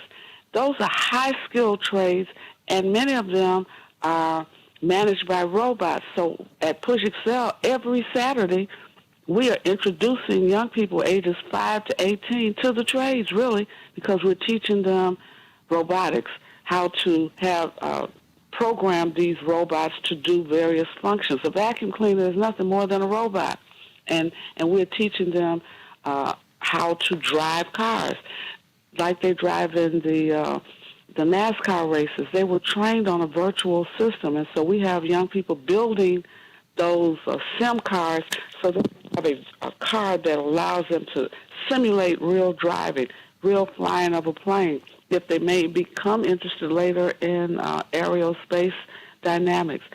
We are teaching them how to build the, when you go outside to these concerts, Santita, and you see things on the screen, somebody got to erect the screens. Your father and others love to go to the Super Bowl. Somebody got to build a Super Bowl. I remember Reverend Jackson came back one year and he said, I don't see our people building the stands for the Super Bowl. He said, do you know how much money people make doing that? And so that's what we have to look at. One of the things as I close, when I would go to fellowship and I needed any kind of repairs at my home, there was always one of the men that could do it. Reverend Evans' cousin could fix the washing machine. Now, that seems like real crazy. Let your washer break down or your dryer. Oh, Who do my you gosh. call? Wait a minute. got- And then, Jeanette, you try to fix it. Are you serious? I was just laughing about Cliff Huxtable. That was the biggest joke in the world. He was this physician who could fix nothing around his house. And I said, and that was a polite nod to the trades. Like, no, you need to have, you went to med school. Someone else needs to learn this. That's right. And so I am so excited. I look forward to meeting her and working with. Cisco is major. Your computer breaks down. Your computer is not functioning. They teach you how to fix it. It's not your phones. Those are computers, handheld. And so all of that relates to trade training, trade employment. You're talking six figures in perpetuity. I mean, forever. It's just it's as high as, and we ought to celebrate those that go to the trades, and same thing with allied health. Everybody wants to see the doctor, but there's an X-ray technician called. You have those that draw your blood before you get to the doctor. You have those that run certain tests before you see the physician. Phlebotomists. I mean, it's just all kinds of things that we have to learn. So we want to do a college tour to the community colleges because you have logistics. When trucks go and come, somebody has to plan the routes for trucks, make sure that the loads are packed appropriately, the distances, how long it takes to get from point A to point B, all of the logistics of how you store things in a warehouse, how you manage that warehouse. That's just not something that you consider a non-brainer, no-brainer job. Those are very highly intelligent people that are moving materials to and from our homes, from a place across the ocean, logistically to get it to us just in time and get it to factories just in time for them to use it. Those are major, major jobs. And people make a lot of money doing that. Well, we have these college fairs. We need to work with Ms. Muhammad to have a fair, a trades fair and trades fairs at Push. Absolutely. We've got to have that. We've got to have that because, you've got to, and we have got to esteem vocational education as much as we esteem academic education. Education is education is education. Education is education. Just think about it. The couch you sit on, the bed you sleep on, somebody had to make that. Wait a minute. When it breaks down, somebody has to fix it. Look, when things go wrong around your home, I am not looking for a lawyer. Absolutely. No. God bless you. I love you. Looking for an electrician. Yes. Wait a minute. For a plumber. Who's credentialed? Wait. Hold on. Because Ms. Muhammad, making sure that they have been educated and credentialed is important. Because we see that, because, I watch HGTV. Okay. Everybody, I know I can't do what they do. Whenever I can get home. Look, I watch it. Look, I go on my phone and go, wait a minute, I wonder what happened last night. And you know what happens? They have these shows where they bring in these contractors because people brought people into their homes who were not certified, Ms. Muhammad. That's right. They didn't have the proper training. You know what? Yes. The proper training is very, very important because when you are not trained properly, bad things can very well happen. And whatever that situation is that you have within that home or within that business, it will get 10 times worse. And then you'll actually end up spending more money to have a skilled tradesperson to come out, do all of the troubleshooting, and then fix the area. You know what? A matter of fact, there's an event. It's called Rebuild Chicago. It just went past this past Saturday, and it is, we've been doing this for over 20 years. All of the different trades, the electricians, the plumbers, the carpenters, the painters, so on and so forth. We pick 40 homes in the Inglewood area and Blue Island area. And these homes have not been brought up to code. We go in and, we take everything apart and we realize their home is not wired up properly. Mm-hmm. Panels tapped improperly. The panel is absolutely full, no more room for a breaker, and they're tapping onto the main, which is extremely dangerous. So you have to have someone who's a skilled worker, because when it's not right, we are not going to do that type of work. We're not. We understand that it's dangerous and we know what can go wrong. And the last thing that we want to do is do something to a building or do something to a home that will cost you your life. And it will, when it's not done properly. Before I go to the callers, your event July 21st is what? The Back to School Hands-On Trades Fair.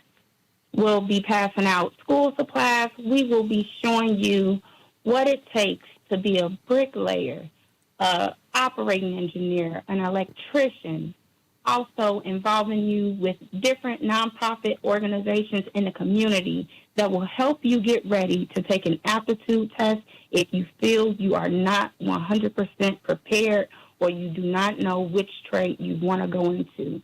It is life-changing. We did our first one last year, and we have people going into ceramic tile finishers, plumbers, electricians, after learning more about what it takes to get into these careers that can push you into the middle class. Let me bring in some of these callers because I they enroll. Santita, can I enroll? No, you don't have that aptitude. No, she can't. No, she can't. Don't even play with her, Ms. Muhammad. She does not have that aptitude. Serious. She doesn't. I am too. She doesn't have the aptitude, but we love her. Stay right where you are. We wish we could. Yeah, no, you can't. Okay. This I know. You and I don't even drive. What you talking about? Girl, be quiet. Come on, babe. No, we want sensible people. No, We want to partner with you. honey, if she can't connect the dot from A to B in a book, not happening. I love her, but it's because these people, it's just like golf is applied There's an physics. aptitude for that. Okay? Yes. And you need to understand, and so is tennis. You have to understand these athletes are applying. They're applying that which we learn at the table. And that's why you have to have another kind of appreciation, for what people do. Different people do different things. Chapeau, what's on your mind today? Ooh, Chapeau, you there? Okay, well, Sorry, I was on mute. Okay, Sorry. Renee is coming up next. Get off mute, Renee. What's up, Chapeau? I just had a quick question. Is Cisco partnering with like the high schools?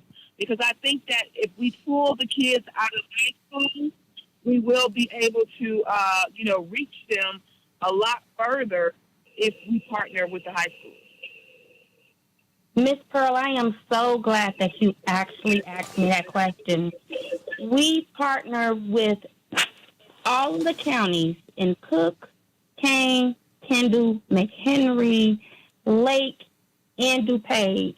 And not only do we partner with those contractors, but every high school and every elementary school within those 6 counties can email me and set up a day where I come out and I talk to them about apprenticeship programs.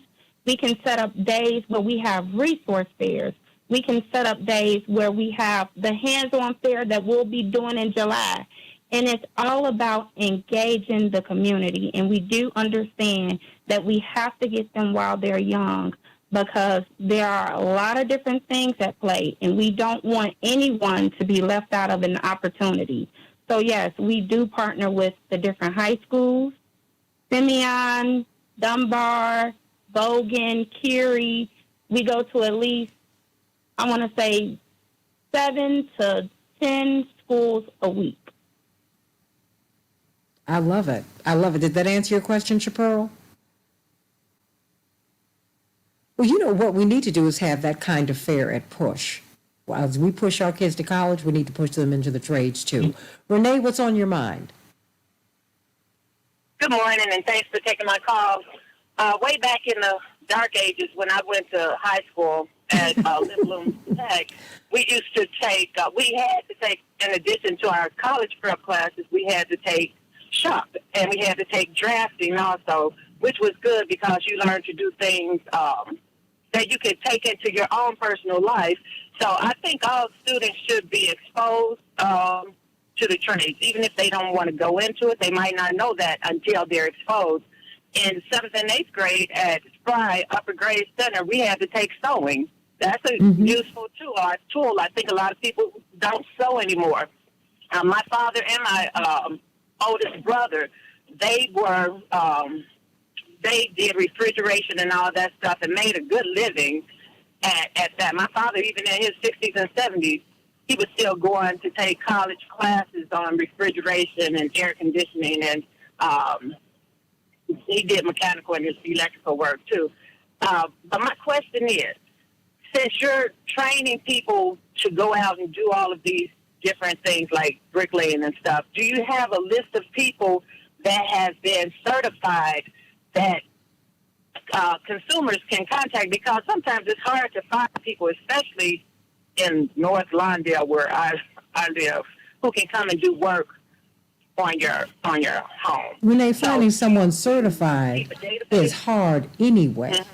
I mean, you know, just come on now, because everybody has someone who can fix it for you, and they get those big eyes and totally mess your home up. It's not funny, because I mean, it costs you. You could blow up your neighborhood or your building. You know, getting people who are not trained to do this. Trained.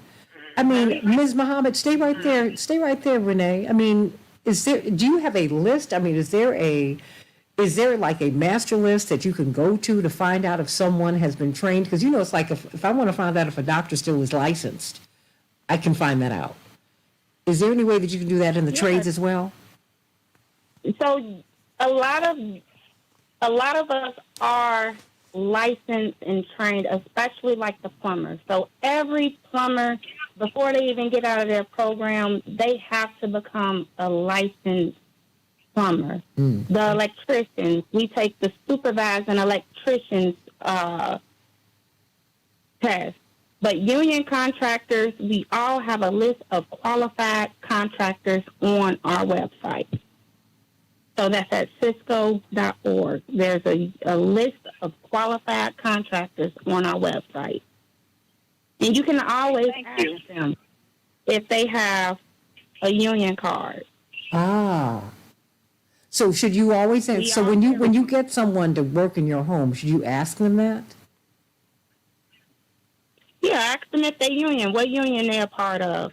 But more, and we work for contractors, so I do want you to understand, we don't do side work. That's what we call it. That's when you go in the house and you do work for them. We don't do side work, so it's very important to find a union contractor, a qualified contractor, to come out and do that work, because that is where you will find your union members. Did that help you, Renee? Yes, and thank you, and you guys have a great day. You too. You too. Thank you. Wow. I know I keep asking you this, but July 21st, what's happening? Santita, we used to have. Hold on 1 second, Jeanette, because I don't want people to miss. I know you and I don't want people to miss this. July 21st, what's happening, Jamila? July 21st is the Back to School Hands-On Trade Fair. It will be in the Bronzeville community at the IDEW Union Hall, located at 2722 South King Drive. We'll have school supplies while they last for any school-age youth, and any adults that are there as well. We'll also give them an opportunity to do hands-on activities as well as connect with nonprofit organizations such as High Legacy Revolution Workshop, Chicago Women in Trade, and they can learn more about apprenticeship, how to get in, what an aptitude test is, and how to get through and figure out what trade you actually want to get into. Reverend Wilson? One of the things I was going to suggest that as we enter into a season with a new mayor, when I was in high school back in the dark ages, we had what was called distributive education. So just as we give kids AP classes, part of their high school career, we had students who were going into the trades, and they would go to school half a day, and they would go to trade training half a day. And they called it distributive education. So when they graduated with the high school diploma, they were graduated into the trades. And Dunbar had a program like that. They still do. No, they still have We that? need to really Well, hold on one second. She just said that they still have that. What do you mean? Yeah, Reverend Wilson, Dunbar still has a program that does that. It's called Chicago Build. And anyone that is in the Chicago area, they can bus over to Dunbar. They have welding, they have carpentry, and they have electricians, the IBEW Local 134. Now, if they choose the IBEW Local 134 as their major, their second year, when they complete high school, they get to come in to the IBEW as a trainee. Now, the trainee is a step under the apprenticeship program, so they make 30% of what they make, and they give them 1 year to pass that aptitude test. But what's really unique about that is that they'll be working for a contractor, and that gives them extra points because now they'll have work experience. So Chicago Build still does. I know Prosser does as well, and Simeon High School, they also have a program as well. But the vast majority of the schools did take those distributive educations out. But I know Dunbar is that school that will take in all schools. And you know what? We have to put it back in. Everybody, I hope you'll come to our convention July 15th through the 19th, rainbowpush.org. Reverend Wilson, I hope that we will put the trades people in trade, this vocational education in the convention, because we certainly do need it. Everybody, please go to rainbowpush.org, call 773-FREEDOM for more information, and join us on Thursday from 4 to 6 p.m. right here on WCPT as we talk about the trades, as we talk about the unions, the protections you get, and just what it is that you need, everybody. I love you. God bless you. Can't wait to be with you tomorrow on the Santita Jackson Show. God bless you.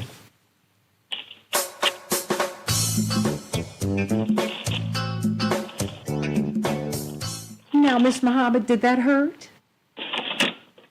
Oh, my God, my heart, my stomach. No, it was great.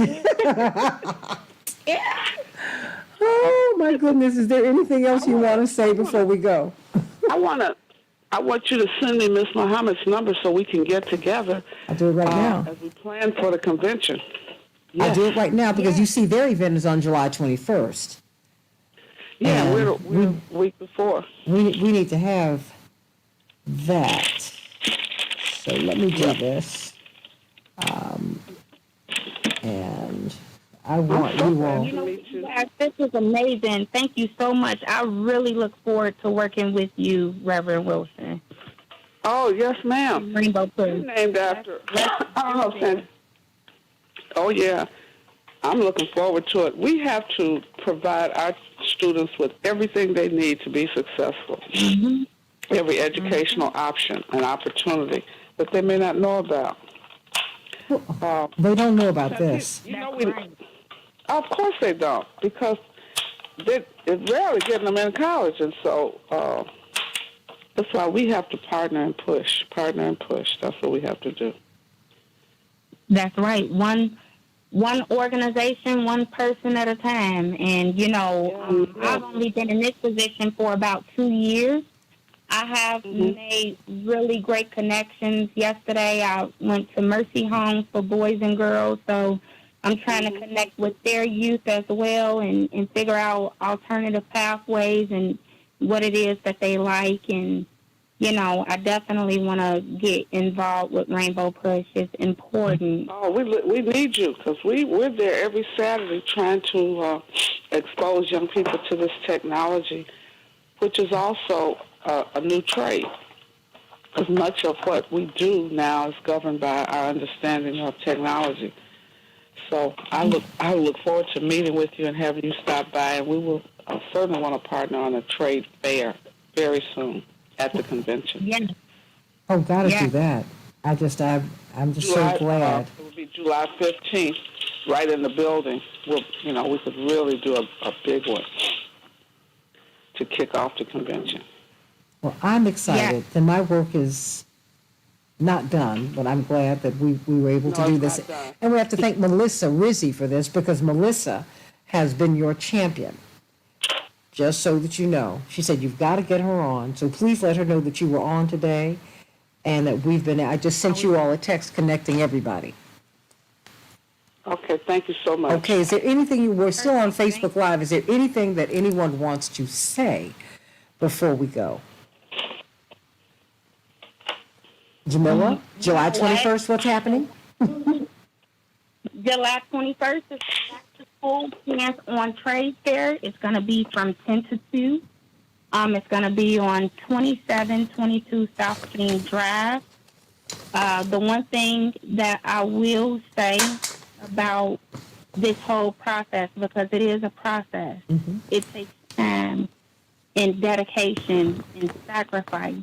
And if this is something that you want, you have to understand it will not come easy. It took me a year to start my apprenticeship program, a year. And that was 11 years ago. It was one of the best decisions that I have ever made. But if this is something that you want, go for it. Don't give up. Apply yourself and understand what you're doing it for, because that's going to be your anchor. Well, not to mention the fact that it takes you 10 years to become a doctor, lawyer, all that. It takes time. And you get sleepless nights and all of that. Nothing's going to fall in your lap. I don't know why people how it is that people think that folks that information just drops out the sky on them. I don't understand that. I really don't. I'm like, this is hard work. And, and when you see someone who's done something incorrectly, I don't care what profession they're in, and then you measure them against someone who's done it correctly. The people who are great at whatever it is that they do, they take things apart, and they're able to put them back together again. And when I had a serious plumbing issue in my place, and I live in a building, I live in a condominium, and they had to go out and get the top people in the city. And this man resolved my issue. And I had a serious issue. But every time we have an issue in this building, now he is the person, and his is the firm that we go to, because they're qualified. This is what they do. So, everybody just think about that. Lydia Bobby said this is a very important part of trying to help young people find out what they might do after high school. And it might not be an academic career. No, it isn't. And believe me, every academician or everyone who's academically inclined is not the sharpest, knife in the drawer. I mean, just, really. And if you don't think that the trades are important, then why is HGTV on TV? Why are they so popular? Because that's the tradespeople, all of them. That's what they do. Property Brothers, that's the kind of education they've got. Absolutely. So, I think that we've got to, we have to really, we have to think about that. So I'm just sending you much love, and you'll be speaking with Reverend Wilson. Are you still there? Yes, ma'am. Okay, so should she reach out to you, or do you reach out to her? How's this going to work? That's the quickest way to get it done. Both of us reach out, and we're going to meet this week sometime. Okay. At her availability. Fantastic. I've sent the message. Let me know, because I'd love to be in on the meeting. Okay? Okay. Sending you all so much love. Okay, see, now Ms. Muhammad will tell Melissa it didn't hurt. There you go. There you go. I will. Thank you. Blessings to you. Blessings, blessings. Thank you, and thank you for being so flexible, Ms. Muhammad. Thank you. No problem. And have a good morning, everybody. God bless you. Morning Stars, I love you. Janet, you volunteered. Oh, my goodness. You are going to be great, Janet. You will be there, my sister. I'm so glad that you are going to be at this convention, volunteering. Love you. Love you, love you. Love all of you. All right, everybody. God bless you. Have a great one. Thank you, Henry. Have a great one, everybody.